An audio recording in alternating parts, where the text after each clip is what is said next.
Señoras y señores, muy buenas tardes. A nombre del magíster Jorge Luis Salas Arenas, presidente del Jurado Nacional de Elecciones, del doctor José Alfredo Pérez Duarte, director de la Escuela Electoral y de Gobernabilidad del Jurado Nacional de Elecciones, saludamos vuestra presencia en esta segunda jornada por la democracia para el proceso electoral en el Bicentenario del Perú. Este conjunto de charlas magistrales de carácter virtual se trata de la participación de personalidades del Perú y del extranjero que comparten con la ciudadanía sus apreciaciones sobre el proceso electoral peruano. En esta segunda jornada tenemos la participación de la doctora Flavia Freidenberg, quien justamente sustentará por qué es importante hacer elecciones en pandemia, retos democráticos urgentes para democracias en construcción. La doctora Flavia Freidenberg es doctora por la Universidad de Salamanca y máster en estudios latinoamericanos por la misma casa de estudios. Periodista por el taller de Escuela Agencia y licenciada en Ciencia Política por la Universidad de Belgrano en Argentina. Investigadora titular C a tiempo completo definitiva del Instituto de Investigaciones Jurídicas y profesora del posgrado en Ciencias Políticas y Sociales de la Universidad Nacional Autónoma de México. Coordinadora del Observatorio de Reformas Políticas de América Latina de la Organización de los Estados Americanos y del Instituto de Investigaciones Jurídicas de la Universidad Nacional Autónoma de México. Profesora de la Maestría en Estudios Electorales de la Escuela de Política y Gobierno de la Universidad Nacional de San Martín, Argentina. Fundadora y coordinadora de la red de politólogas No Sin Mujeres para viabilizar las brechas de género existentes en la ciencia política desde el año 2016. Señoras y señores, entonces recibamos las apreciaciones importantes de la doctora Flavia Freidenberg. Adelante, doctora.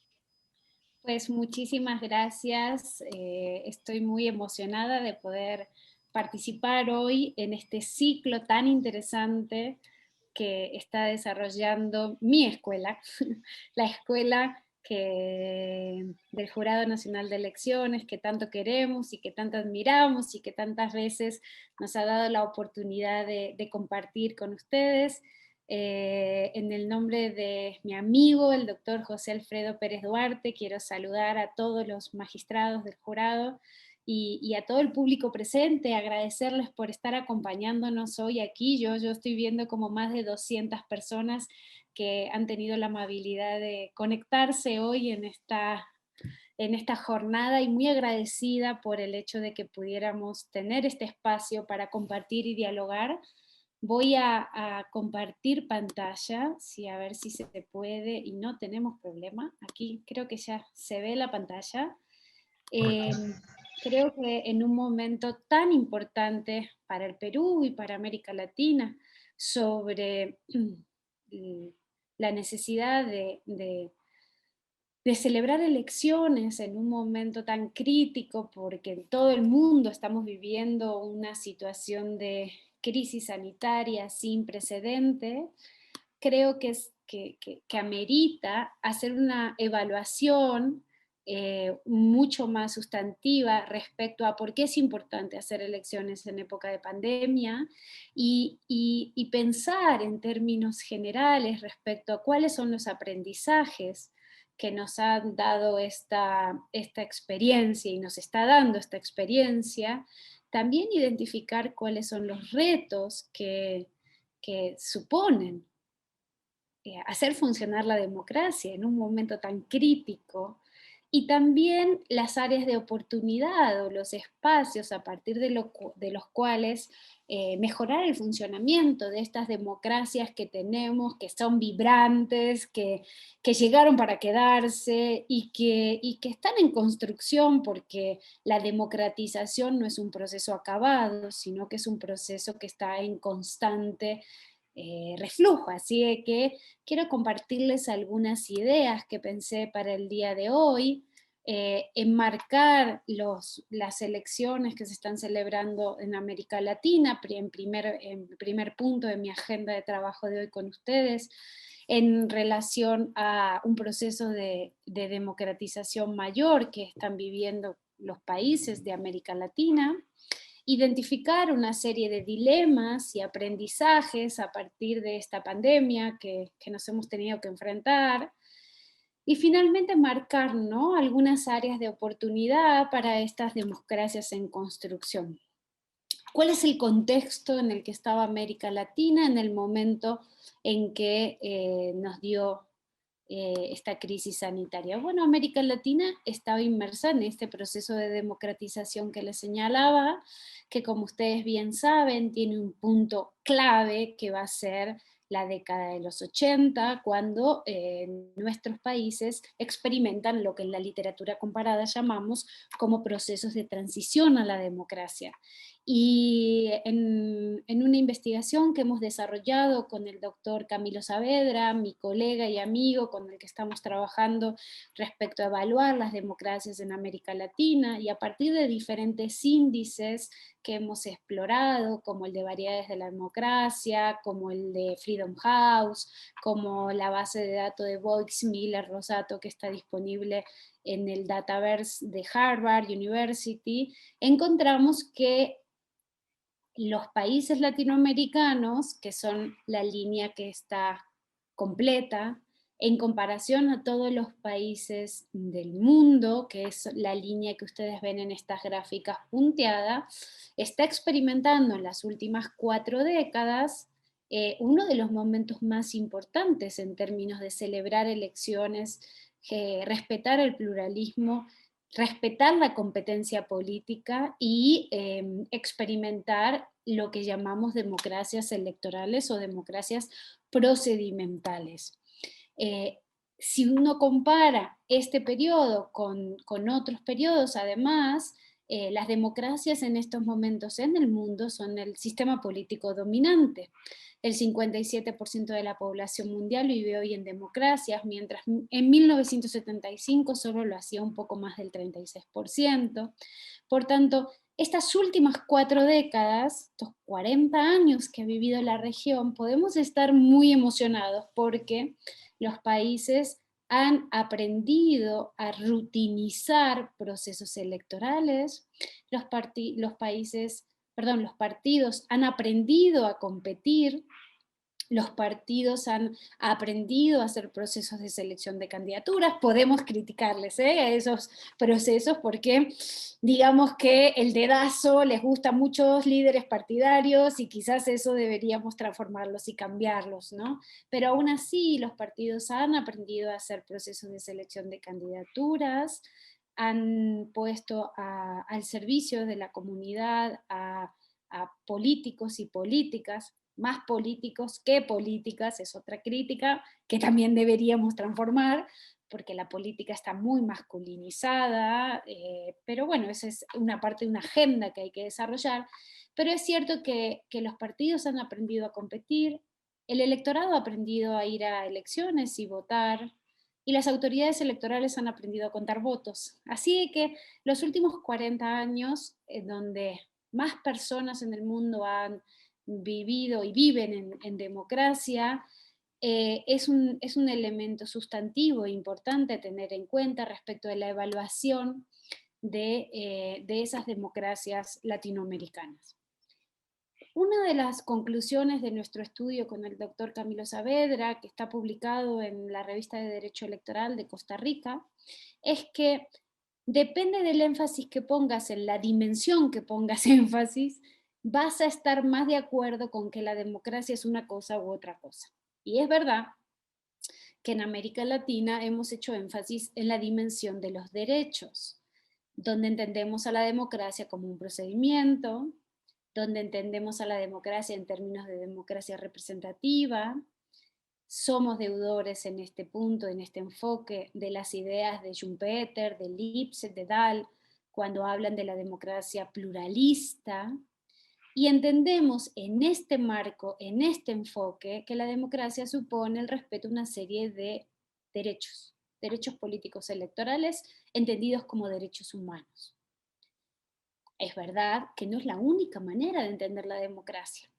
Hay colegas, hay personas, hay ciudadanía que hacen énfasis no solo en la democracia como un procedimiento, sino en la democracia como un conjunto de valores. Ustedes recordarán los trabajos del profesor Almond y Sidney Verba y el profesor Verba, o los trabajos de Inglehart o los trabajos de Pippa Norris, que hacen énfasis en el estudio de las actitudes. La democracia ya no es vista como un procedimiento, sino es vista como una cultura política, y es necesario no solo que haya democracia como procedimiento, sino que haya demócratas. Y una tercera manera, un tercer enfoque que uno encuentra en la literatura, es aquella que hace énfasis en evaluar a la democracia como el ejercicio del poder. Si la democracia como procedimiento tiene que ver con cómo se accede al poder, la democracia como ejercicio del poder tiene que ver más bien con cómo se gobierna, con cuán transparentes son las decisiones, con cuán informadas son las decisiones que se toman, con cómo se gobierna, es decir, que gobernar democráticamente es tan importante como acceder al poder democráticamente. Voy a retomar estas tres dimensiones y estos tres énfasis o tres enfoques al cierre de mi intervención. Pero en este punto lo que quisiera que ustedes compartieran conmigo es la idea de que lo que más se ha desarrollado en los últimos 40 años en América Latina tiene que ver con la dimensión de los derechos. Y entonces como soy empirista, como soy una politóloga empirista, necesito tener data, entonces les voy a presentar algunos datos que sostienen mi argumento y sostienen mi afirmación. América Latina ha hecho más de 260 procesos electorales desde 1976. Cuando digo América Latina, estoy hablando de 18 países de la región. Casi todos los años ha habido al menos una elección en algún país de la región, ya sean generales, ya sean subnacionales, ya sean ejecutivas o legislativas. La competencia entre los partidos ha ido incrementándose, la competencia y la competitividad, es decir, no solo que haya dos partidos contendiendo por el poder, sino que la distancia, el margen de victoria entre un partido y el otro, entre el primero y el segundo, ha sido sustantiva. Y esto lo muestra esta gráfica en el sentido de que uno piensa que cuanto más pluralismo, más competencia, cuanto más competencia, más competitividad, es decir, más posibilidades de cualquiera gane las elecciones. Y esto es lo que uno ha vivido entre 1975 y el 2020. También los órganos de administración de elecciones, en el caso peruano tenemos 3, sobre todo 2, el Jurado Nacional de Elecciones y la OMPE, la Organización Nacional de Procesos Electorales, pero en todos los países de la región se han ido institucionalizando, han mejorado su capacidad para convertirse en árbitros, y esto medido por un índice de autonomía del órgano y capacidad del órgano para organizar elecciones, que está en la base de datos de variedades de la democracia, de BIDEM, uno puede encontrar que esa mayor autonomía, que es consustancial a la democracia procedimental, se ha ido incrementando en los países de la región. Otro de los elementos que se ha dado en la región y que es muy importante tiene que ver con la aceptación de los resultados electorales. Esto no es una cosa menor, esto es muy importante. El hecho de que los actores políticos, cuando me refiero a actores políticos me estoy hablando de los candidatos, de las candidatas, de los partidos políticos, acepten perder una elección y sigan jugando en democracia cuando pierden una elección, es muy importante.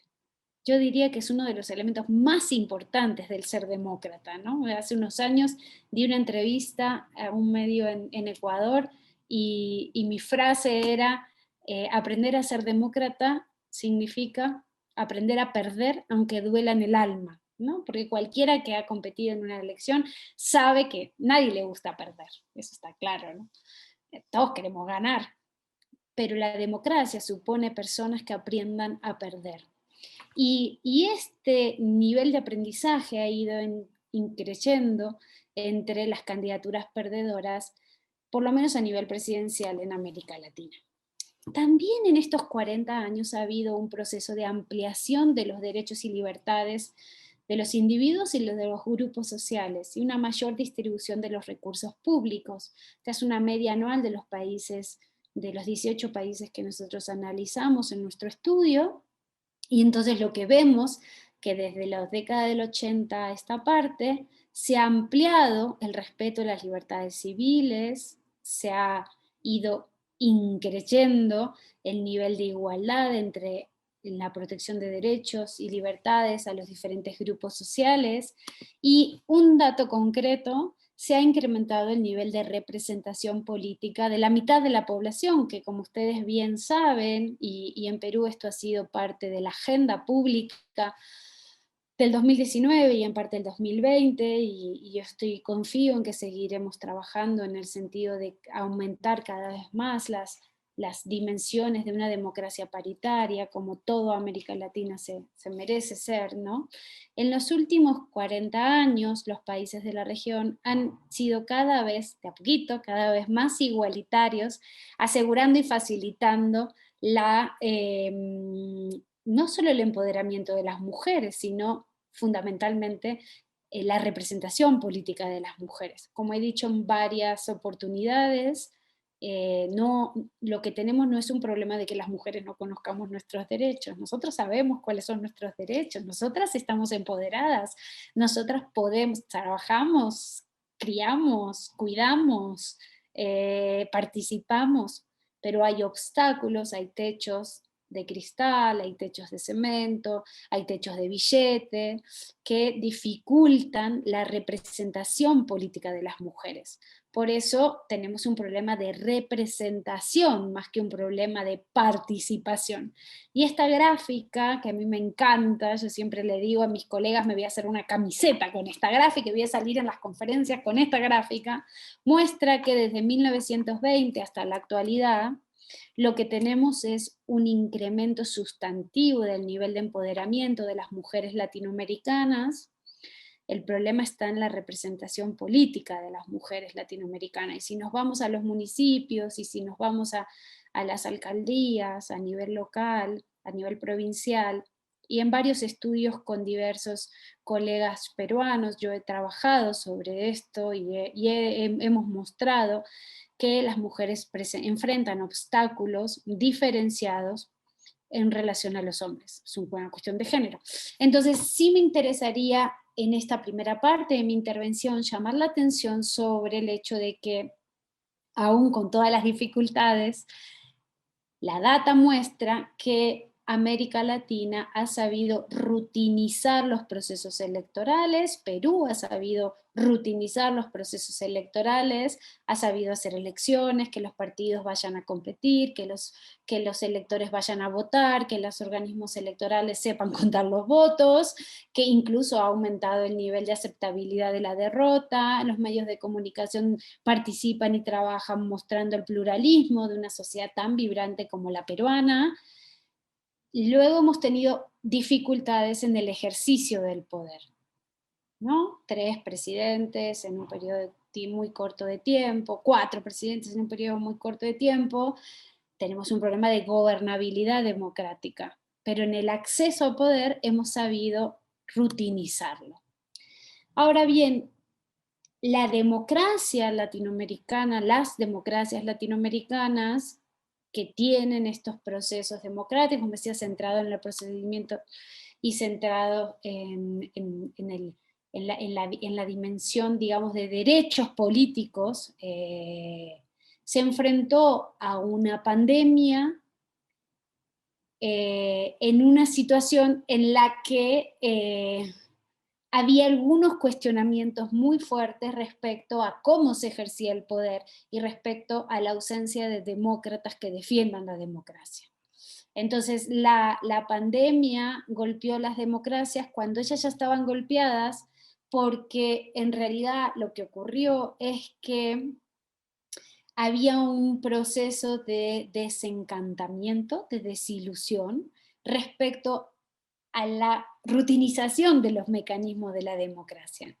Y la pandemia, que fue muy fuerte en América Latina, que es muy fuerte en América Latina, pero que es algo que se ha ido incrementando a nivel mundial, es decir, no es algo que solo le pasó a América Latina, supuso respuestas diferenciadas por cada uno de los países, ¿no? Estos son datos de otra investigación que hicimos con el doctor Camilo Saavedra también, que tiene a fecha de corte julio del año pasado, para un trabajo que hicimos para el Instituto Interamericano de Derechos Humanos, que esperamos que pronto se publique, hizo que los países tomaran medidas en algún punto bastante similares unos países con otros, y nosotros comparamos esas medidas a partir de un proyecto de investigación de la Universidad de Oxford que nos permitió evaluar las medidas que llevaron a cabo los países desde que comenzó la pandemia. Estos son datos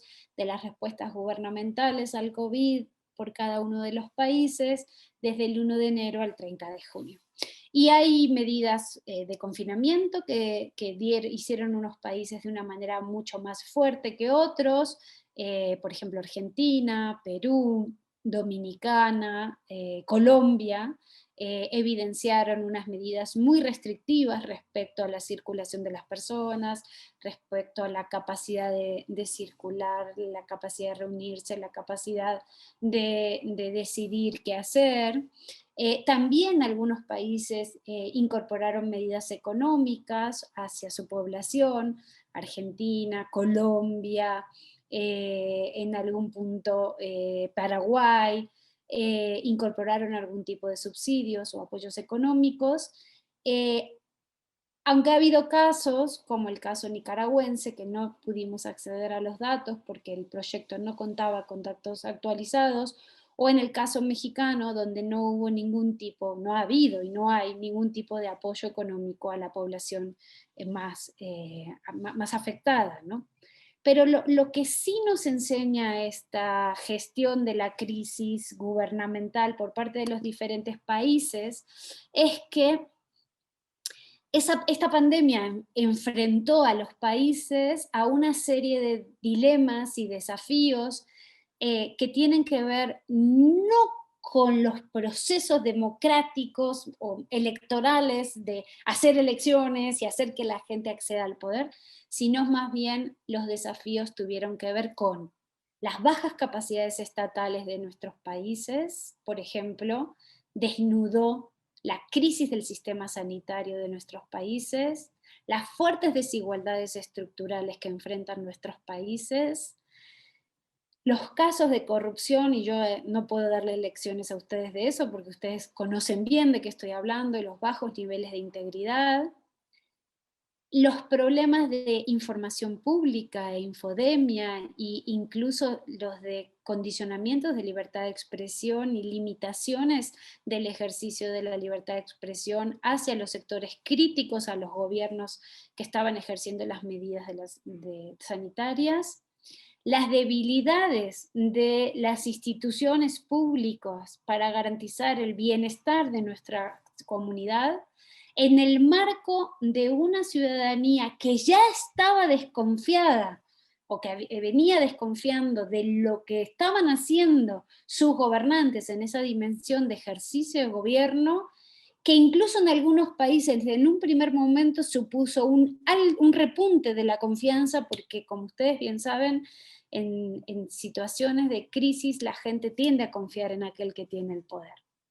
En este diagnóstico, lo que nosotros evaluamos y encontramos es que, si bien la democracia electoral gozaba de cierta salud cuando llegó la pandemia del COVID-19 en América Latina, y había ciertos retrocesos, una evaluación global de esa democracia da cuenta de cierta capacidad de resistencia electoral, pero en unas condiciones de crisis estructural y debilidad estructural del Estado, de los servicios del Estado, de las garantías de los derechos, relacionadas a una serie de medidas que se tomaron de manera no me gustaría decir autoritaria, pero sí autocrática, con poco diálogo en relación a las consultas con los partidos de oposición por parte de los partidos en el gobierno, sin generar consensos e incluso en un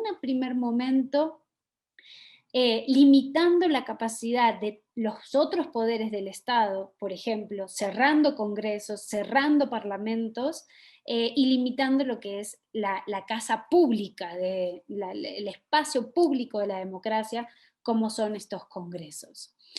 Entonces, la democracia venía más o menos funcionando en América Latina, llega el COVID y la primera reacción es una reacción conservadora, es una reacción de restricción de derechos, es una reacción de cuestionamiento hacia la propia democracia. Y entonces ahí yo retomo, y aquí estoy en la segunda parte de mi intervención, una pregunta que se hace el profesor Adam Przeworski, que es, ¿y por qué tenemos que hacer elecciones? ¿Por qué es importante hacer elecciones y más en tiempo de pandemia? Y es un título provocador, no me van a decir que no, ¿no? Es más, hay gente que decía, Flavia, ¿cómo vas a decir eso? Bueno, cuestionémonos, preguntémonos, ¿y por qué hacer elecciones si hay un dilema? Está la cuestión de la salud. Mucha gente se preguntaba, ¿y por qué hacer elecciones si estamos en medio de una pandemia? Tenemos que proteger, tenemos que generar la protección de la salud de nuestra gente. ¿Cómo los vamos a llevar a pedirles que vayan a votar? Es más, yo sé que en Perú hay fuertes cuestionamientos frente a las elecciones del 11 de abril, de personas que están diciendo, ¿cómo se les ocurre mandar a la gente a votar cuando estamos en medio de una pandemia? Y yo respeto la legitimidad de la duda inicial. Lo que no respeto o lo que cuestiono es esta tensión que quieren hacer creer que existe entre el derecho a la salud y los derechos políticos. Hay como un falso dilema, hay como una discusión que nos hacen querer hacer creer de que en realidad el derecho a la salud está por encima del derecho a elegir. Y como bien ha dicho varias veces un buen amigo nuestro, de José Alfredo y Pérez Duarte y mío, el doctor Joseph Thompson, es falso el dilema de coalición de derechos entre la salud y el de los derechos políticos. No existe esa coalición porque ambos son derechos humanos y ambos son derechos fundamentales. Por tanto, no es cierto que podamos darnos el lujo de suspender las elecciones en nombre del derecho a la salud, porque el derecho a elegir es tan importante como el derecho a la salud. Y la experiencia del último año, de los 2 últimos años, donde se han tomado medidas de emergencia, estados de excepción, toques de queda, límites a la libertad de expresión, ausencia de negociación con la oposición, suspensión o límites al funcionamiento de los legislativos, donde ha habido exhortos de los organismos internacionales para asegurar que protegemos los derechos humanos, donde ha habido poca transparencia en la gestión de la crisis y en la gestión de los programas de vacunación, y no quiero profundizar sobre ese tema porque ustedes saben muy bien a qué me estoy refiriendo, donde ha habido países que han mantenido las fechas de sus elecciones, pero ha habido otros países donde en el inicio de que no sabíamos cómo funcionar, reprogramaron sus elecciones, y hay otros incluso que las han suspendido.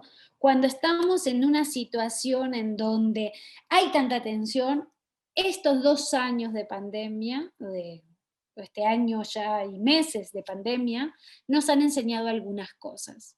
Y entonces aquí quisiera contarles los aprendizajes que yo percibo, y seguramente ustedes me podrán ayudar con más aprendizajes y les estaría muy agradecida, que de alguna manera responden a mi cuestionamiento inicial ¿y por qué hacer elecciones en época de pandemia?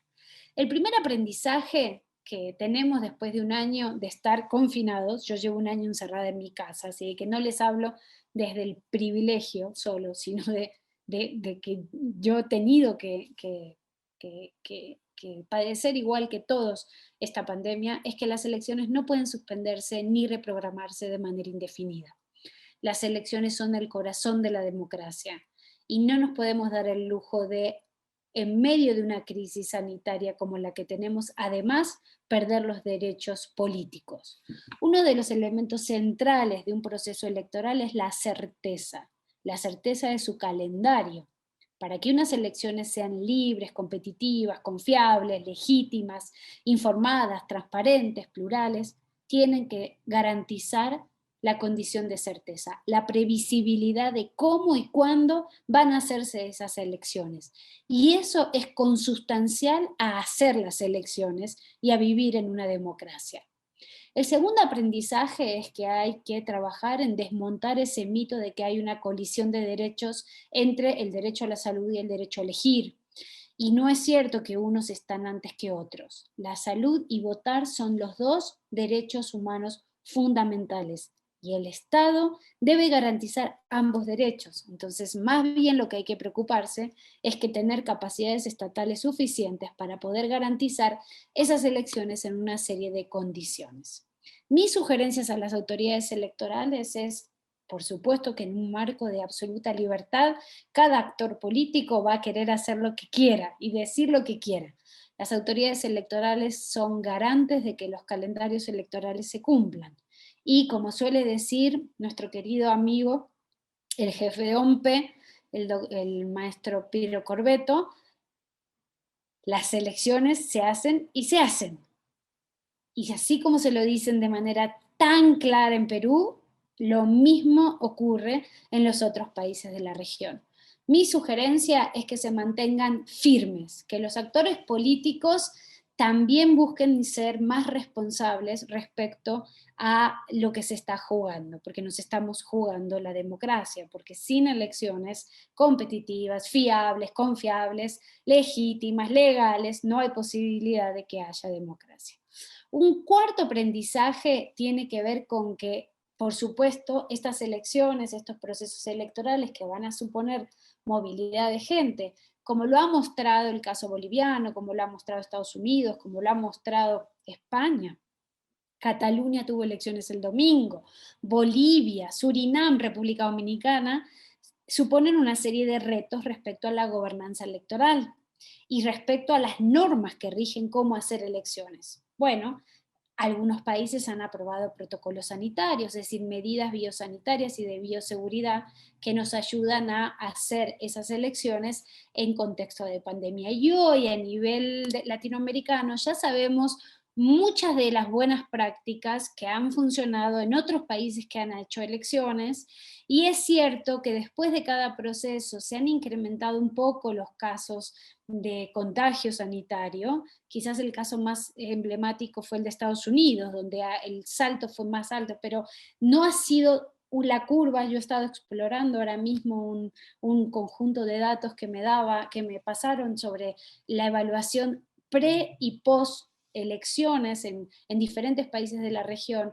los casos de contagio. Si ustedes aseguran el funcionamiento de los protocolos sanitarios y de una serie de medidas que nos enseñaron que la pandemia que hay que llevar a cabo, esos saltos de contagios no son tan impresionantes respecto a, en comparación unos con otros, ¿no? Lo que sí aprendimos, por ejemplo, es que lo que ocurrió en el País Vasco no puede pasar, que es prohibirle a las personas que están contagiadas votar. En ese sentido, la experiencia de Cataluña ha sido muy interesante, hacer una franja horaria y unos espacios determinados para las personas que están contagiadas o que están conviviendo con personas que tienen el virus. Entonces, en esa franja horaria de 1 hora en la que se habilita para que es al terminar el día de la jornada electoral, hay unas condiciones de protección para las personas que están en las mesas mucho más rigurosas, vestidos todos con trajes de protección, y en ese horario es en el que pueden ir a votar las personas que están en condiciones especiales de contagiadas o que viven con personas que están contagiadas. Otra buena práctica que ha funcionado son, bueno, los protocolos biosanitarios, ¿no? No solo el uso en gel, sino el uso de las mascarillas, el tema de asegurar la sana distancia en los momentos de espera, ¿no? Como se vio en Ecuador, la experiencia del voto en casa para personas con discapacidad, que ya existía desde antes en el caso ecuatoriano, incrementar el número de locales de votación, como la OMPE viene haciendo en los últimos meses, para acercar el sitio de votación al domicilio de las personas, algo que también se ha hecho en Cataluña, algo que se ha hecho en Río Cuarto, en Argentina, que las personas de determinada edad vayan a en una determinada franja horaria, como la OMP está insistiendo, sugiriendo, no obligando, sugiriendo a que se haga, ¿no? Y un sexto aprendizaje es que la ciudadanía tiene que apropiarse de las elecciones. La ciudadanía es un actor clave y tiene que ser muy crítica, y ahí ya me estoy metiendo en la segunda dimensión de la democracia, ¿no? La importancia no solo de hacer elecciones como parte del ejercicio de la democracia procedimental, sino también trabajar en la construcción y en la formación ciudadana, ¿no? En tener ciudadanos y ciudadanas cada vez más convencidas de que no es posible, frente a cualquier crisis, y esta no es una crisis menor, relajar las condiciones democráticas de un país. Y los medios de comunicación tienen que ser aliados, tienen que ser agentes claves para proteger a la democracia de aquellos que tengan tentaciones autoritarias o que tengan tentaciones para relajar las condiciones democráticas. Como bien dice el profesor Przeworski, la democracia es ese régimen político que supone certeza en las reglas e incertidumbre en los resultados. Nuestro trabajo como demócratas es garantizar que siempre haya certeza en las reglas y que nunca sepamos quién va a ganar, o sea que todos juguemos este juego de la democracia bajo el entendido de que algunas veces toca ganar y otras veces toca perder. Cierro mi presentación, mi exposición, para quedarme abierta a vuestras preguntas y comentarios, señalando algunas áreas de oportunidad para democracias de construcción. Yo creo que los desafíos tienen que ver con cómo mejoramos las condiciones en las que hacemos campañas electorales, ¿no? Creo que eso es muy importante en términos de cómo hacer campaña con sana distancia, cómo garantizar que el voto informado, cómo asegurar que las redes sociales sean aliadas democráticas de los candidatos, de las candidatas, y no sean espacios de difusión de mensajes de odio o de persecución política, ¿no? Creo que ahí tenemos una serie de desafíos para ir caminando hacia una mayor tecnificación tecnologización de los procesos electorales, en el entendido que, por ejemplo, medidas como el voto anticipado, que funciona en Estados Unidos, o medidas del voto por correo, o medidas que permiten la automatización del proceso electoral, son medidas que la pandemia nos ha puesto frente a esa idea de que es necesario profesionalizar cada vez más los procesos electorales. Y las nuevas tecnologías son una buena herramienta, una buena idea para mejorar esos procesos no solo de conteo, sino de envío y también de generación de resultados, ¿no? Yo creo que nuestras autoridades electorales, nuestra academia, las organizaciones de la sociedad civil, la sociedad civil organizada, los propios partidos políticos tienen que sentarse a pensar cómo profesionalizamos los procesos electorales, porque miren, yo voy a hacer así de clara. Si yo confío en mi banco y en mi teléfono para poder entrar a mi cuenta bancaria, díganme ustedes cómo no voy a poder confiar en emitir un voto a través de una máquina electrónica. O sea, no me cuenten historias, acá hay otros elementos. Entonces creo que urge sentarse a pensar cómo introducir la tecnología, mayores espacios de tecnologización, sin poner los derechos al servicio de la tecnología, como bien nos alertó nuestro queridísimo amigo el magistrado Wilfredo Penco en una conferencia que dio aquí en México. Un segundo reto importantísimo, que en España estaban muy preocupados este fin de semana con las elecciones en Cataluña, tiene que ver con la necesidad de garantizar la seguridad sanitaria de los miembros que están en las mesas. Y también de garantizar la capacitación en aquellos países, como por ejemplo en México en estos momentos, las brigadas de capacitadores, los CAES, están puerta a puerta ya trabajando para las elecciones de junio. Eso no puede parar, porque tú tienes que capacitar a los miembros de mesa y es garantía de que la elección vaya a funcionar. Y el día de la elección tenemos una serie de desafíos que tienen que ver con asegurar que se apliquen los protocolos sanitarios, asegurar que las personas no sientan miedo respecto a ir a votar por el hecho de que una elección con baja participación afecta su legitimidad, garantizar los mecanismos de observación electoral para que también haya garantías de esto que se ha ido desarrollando con los años, de la importancia de hacer una observación electoral nacional, pero también internacional, y también nuevamente ir discutiendo cómo introducimos cada vez más mecanismos que garanticen un acceso, un conteo y una transmisión de resultados fidedigna y legítima y confiable para la ciudadanía. Nuestra evaluación de las democracias en términos generales de América Latina es que hemos avanzado mucho en términos de respeto de derechos, de libertades civiles, hemos hemos avanzado mucho respecto a la certeza en las reglas, hemos avanzado mucho respecto a la posibilidad de la incertidumbre de los resultados, hemos avanzado mucho respecto a la inclusión de grupos que estaban excluidos, y yo confío en que Perú cada vez más va a ser más paritario y que los esfuerzos que se hicieron en las reformas electorales de los 2 últimos años se plasmen en más candidatas mujeres en estas elecciones y más mujeres electas en los diferentes niveles institucionales. Hemos avanzado en que cada vez más hay aliados y aliadas de la democracia, pero también hemos tenido retrocesos. Y sigue habiendo personas con un enano autoritario metido adentro de su cuerpo que quieren hacer retroceder todo lo que hemos avanzado. Hay todavía deudas pendientes respecto al respeto a los derechos humanos, hay muchas deudas pendientes respecto a las desigualdades estructurales que viven nuestras comunidades, los bajos niveles de bienestar público de la ciudadanía. Sigue habiendo cierta debilidad institucional, los casos de corrupción y no ayudan en los niveles de confianza de la gente respecto al poder público, y sigue habiendo malas prácticas, manipulación estratégica de las reglas y condiciones de inequidad. Como bien se dice, la democracia no puede estar en cuarentena.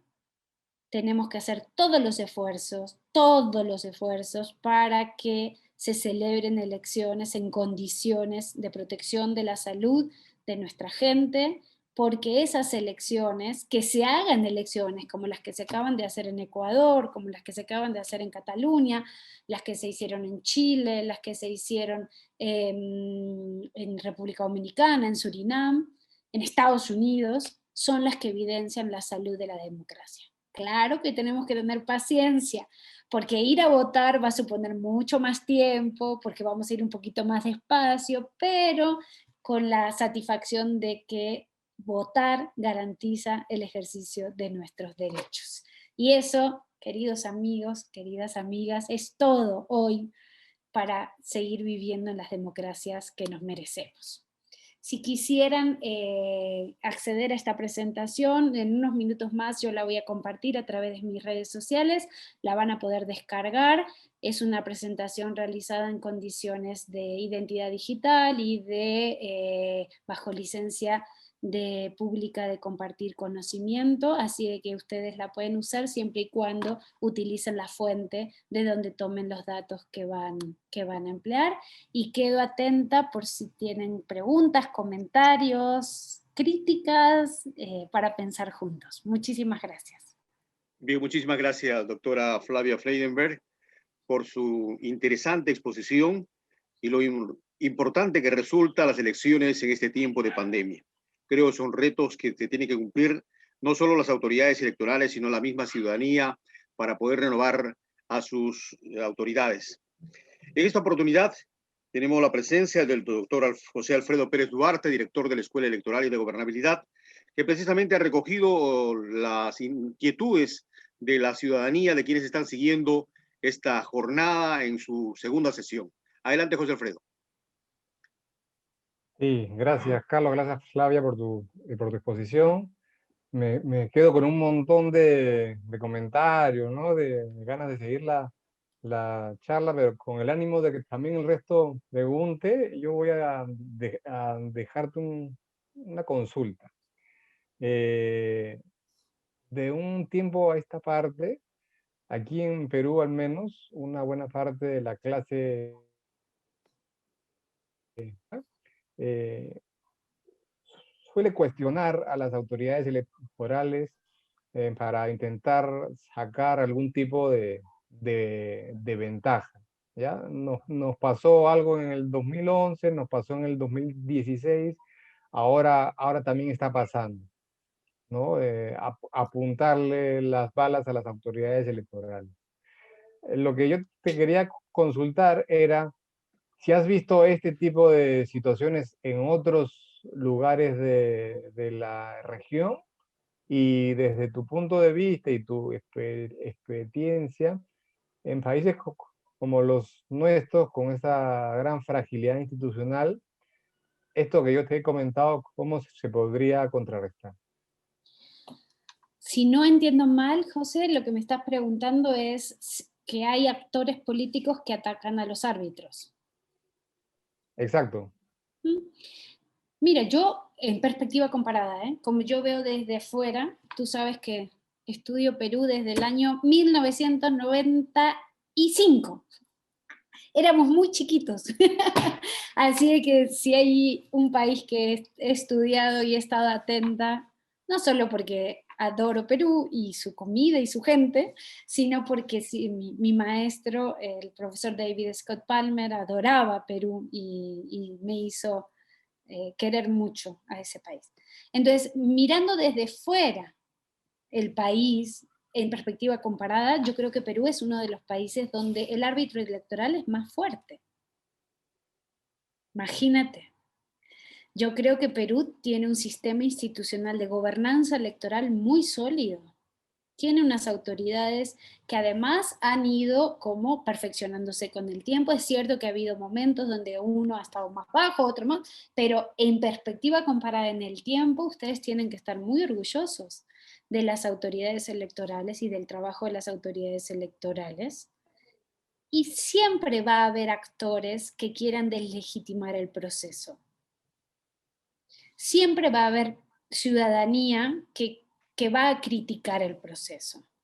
El tema es que el árbitro electoral, en este caso los árbitros electorales, porque en Perú tenemos varios, tienen que mantenerse firmes bajo la protección de la Constitución y de las reglas de juego.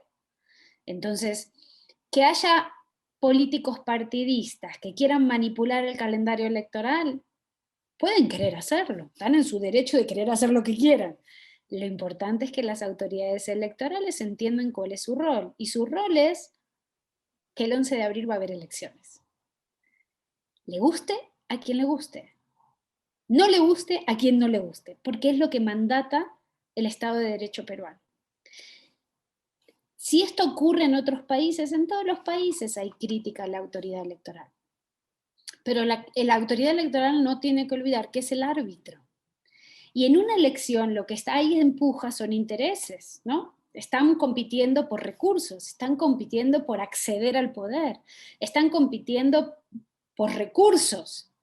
Es natural que haya encontrado. Lo que pasa es que cuanto más encono hay contra la autoridad electoral, me parece a mí que es un indicador de falta de cultura política por parte de esos actores políticos que se benefician de la democracia.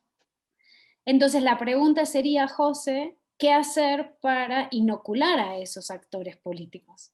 Lo que la escuela, nuestra querida escuela, ha hecho durante todos estos años. Educación cívica, formación cívica, formar cada vez más contingentes de demócratas en todos los estados, en todas las provincias, en todos los municipios, donde haya cada vez más gente que defienda la institucionalidad democrática.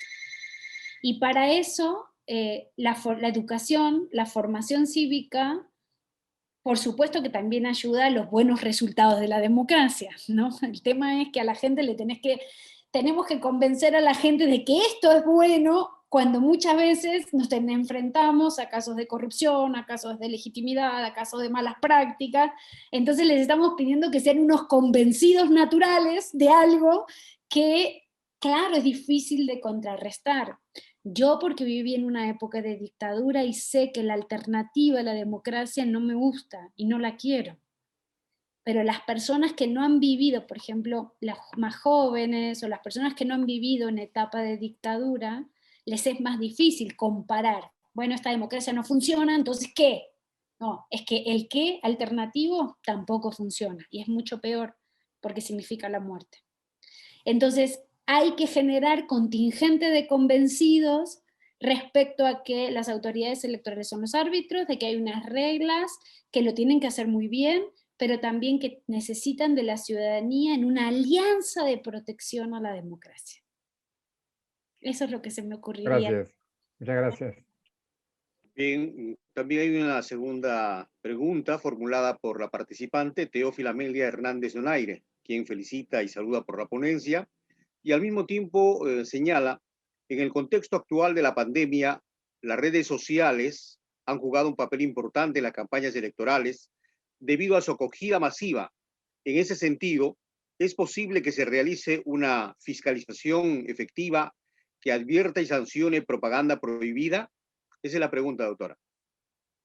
Bueno, eso depende mucho de cada diseño del sistema electoral. Yo soy más liberal, si ustedes quieren, y a mí no me gusta que se regulen las redes sociales. A mí me parece que las redes sociales son un espacio de construcción democrática donde nosotros, cada uno de nosotros, tiene que poder expresarse libremente, ¿no? A mí no me gusta que haya un censor que diga esto sí, esto no, qué publicidad sí, qué publicidad. A mí esas cosas no me gustan, pero entiendo que aunque a mí no me gusten, cada vez más va a haber un intento de regular las redes sociales en el sentido de, por ejemplo, prohibir los discursos de odio, prohibir la discriminación, prohibir el racismo. Pero repito, depende mucho de cada diseño electoral, de cada sistema electoral, y depende mucho también de en qué medida las redes sociales están reguladas. Y eso es algo que todavía no está muy avanzado. Les soy muy honesta, ¿no? Y es mi primer pronunciamiento público sobre esto, pero creo que es importante. Yo, por ejemplo, no estuve de acuerdo con que se le quitara su cuenta de Twitter a un primer mandatario. A mí no me parece que una empresa privada pueda quitar la libertad de expresión, incluso a un señor que cuestiona la legitimidad de la democracia. Tengo cuestionamientos muy fuertes conmigo misma respecto de estar de acuerdo con la idea de que se le puede quitar la voz a una persona que además representa a otras personas, aun cuando no estoy de acuerdo con nada de lo que ese señor y esas personas defiendan. Pero yo estoy convencida de la importancia del diálogo y la argumentación y el intercambio de pareceres de manera pacífica y de manera libre.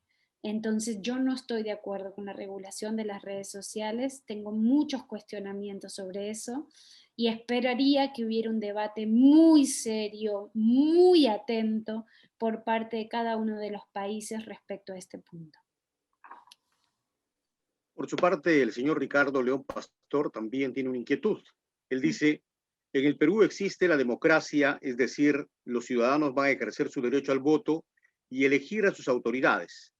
El voto en el Perú es obligatorio, no voluntario, porque si no vas a votar, pagas multa, entonces es obligado. La pregunta es la siguiente: ¿qué experiencias hay de otros estados donde el voto es voluntario y de convicción?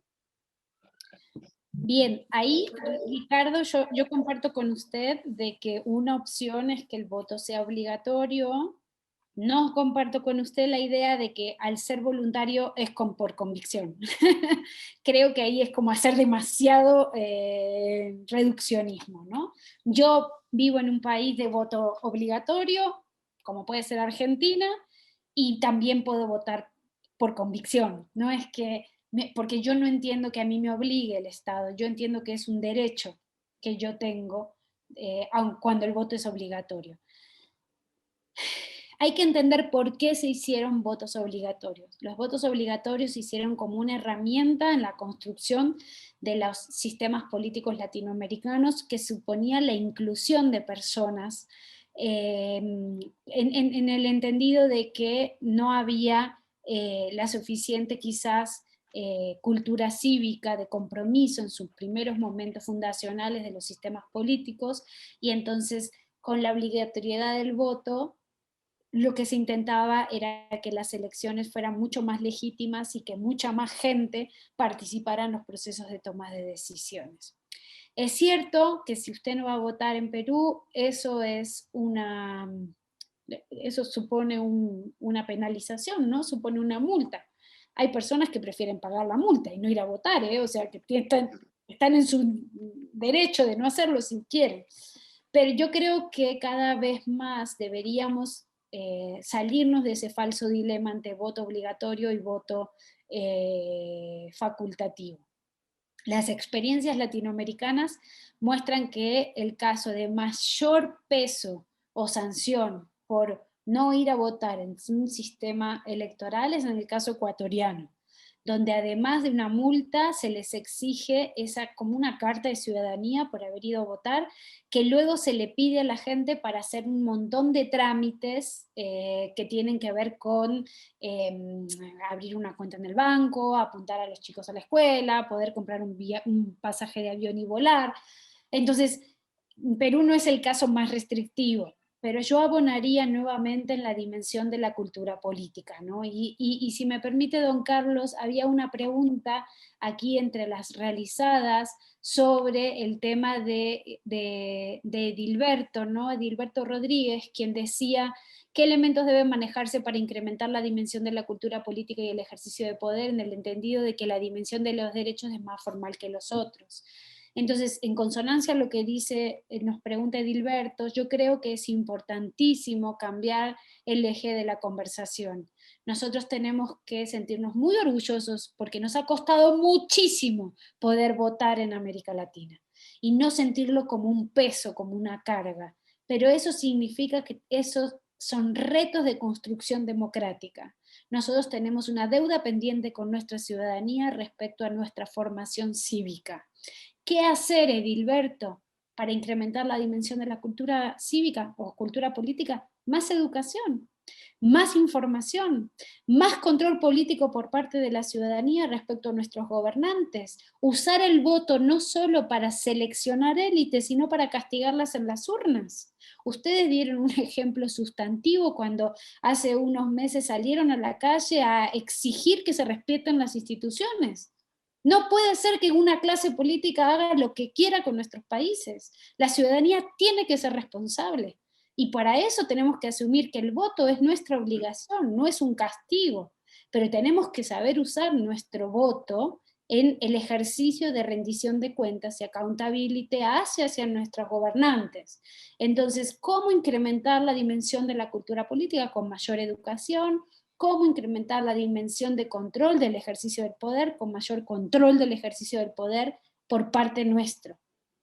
Y yo creo que ahí hay que empezar a pensar, y ahí se lo dejo al director de nuestra escuela, José Alfredo, como tarea pendiente, siempre le estoy dando tarea, no se crean, ¿eh? Yo creo que hay que empezar a pensar, José, en cómo transformamos esta democracia más al estilo Montesquieu.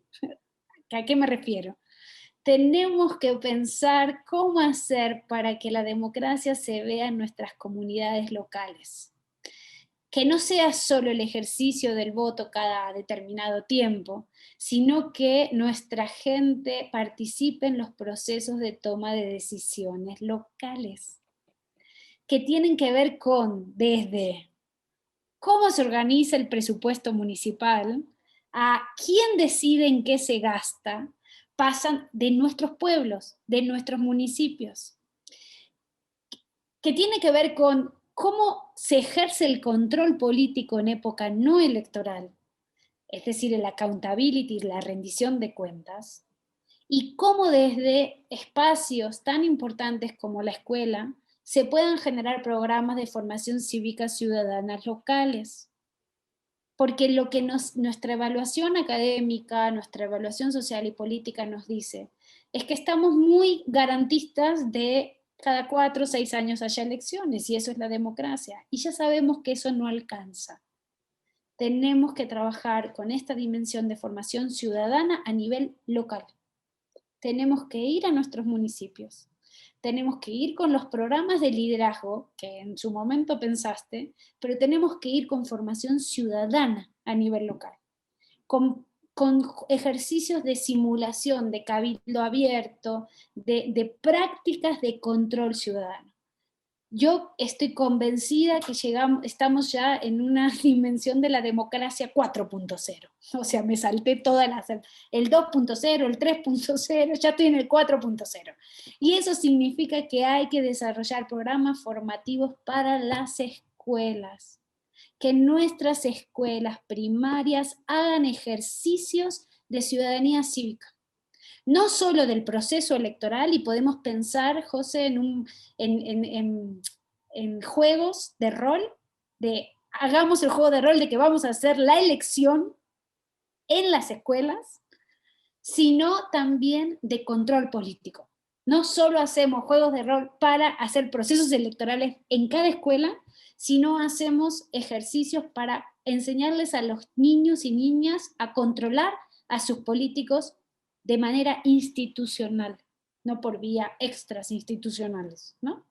Entonces yo creo que de esa manera, Edilberto Rodríguez, podemos empezar de la mano de la educación, de los juegos de rol, de la formación ciudadana, de las nuevas tecnologías aplicadas a la educación, podemos empezar a transformar y a darle más sustancia a lo formal de nuestras democracias. Bueno, y para finalizar, queremos alcanzarle la inquietud del señor Gerardo Tábara, quien justamente expresa su saludo a usted por su presencia en este certamen, y nos indica que en el Perú el árbitro electoral se fortalece, como bien señalas, pero los competidores se debilitan cada vez más. En ese escenario me preocupa cargar tanto el peso de la salud de la democracia sobre la realización de las elecciones. Tal vez deberíamos mirar más lo que llamaste el ejercicio democrático del poder y de la representación. Sí, yo coincido contigo, Gerardo, qué gusto saludarte y gracias por acompañarnos. Yo creo que tenemos que hacer un equilibrio. O sea, nosotros tenemos que seguir celebrando elecciones, tenemos que seguir trabajando en la dimensión formal, en la dimensión procedimental de la democracia, pero hay que trabajar en las otras dos dimensiones también, en la de la cultura política y la de el accountability o rendición de cuentas, ¿no? El ejercicio del poder.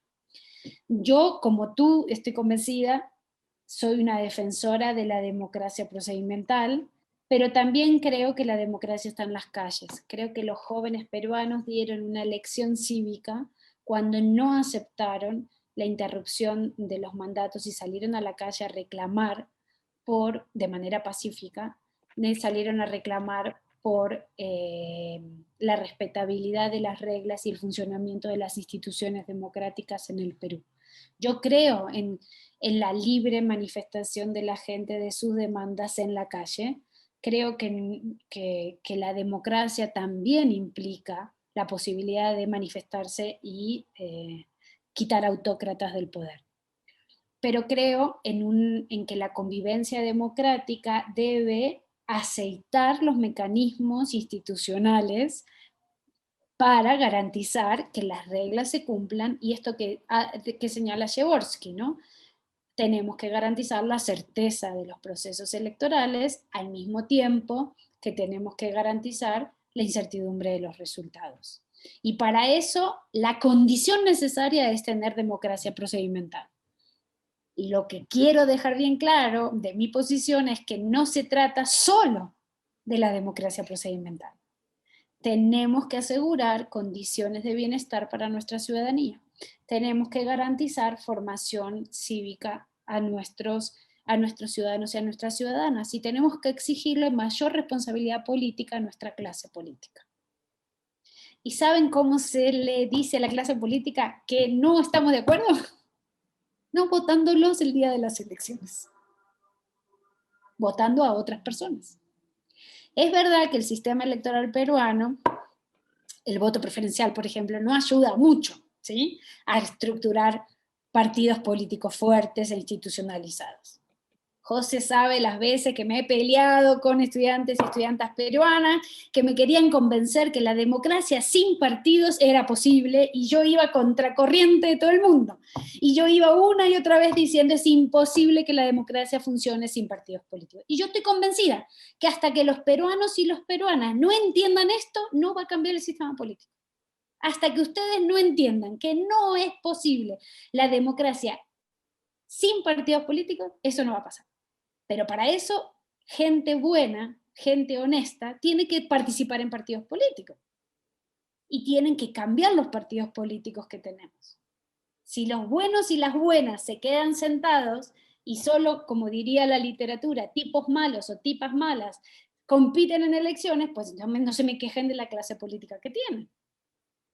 Entonces, lo primero que tenemos que desmontar es ese mito que dice que la democracia es posible sin partidos políticos, y para eso había que cambiar el régimen electoral. Y el voto preferencial no ayuda, porque el voto preferencial quita incentivos de cooperación al interior de las organizaciones de partidos, aumenta el clientelismo, aumenta el financiamiento ilegal de campañas y aumenta el conflicto político entre las élites. Lo que hay que hacer es racionalizar el sistema de partidos. Pero eso es tema para otra charla.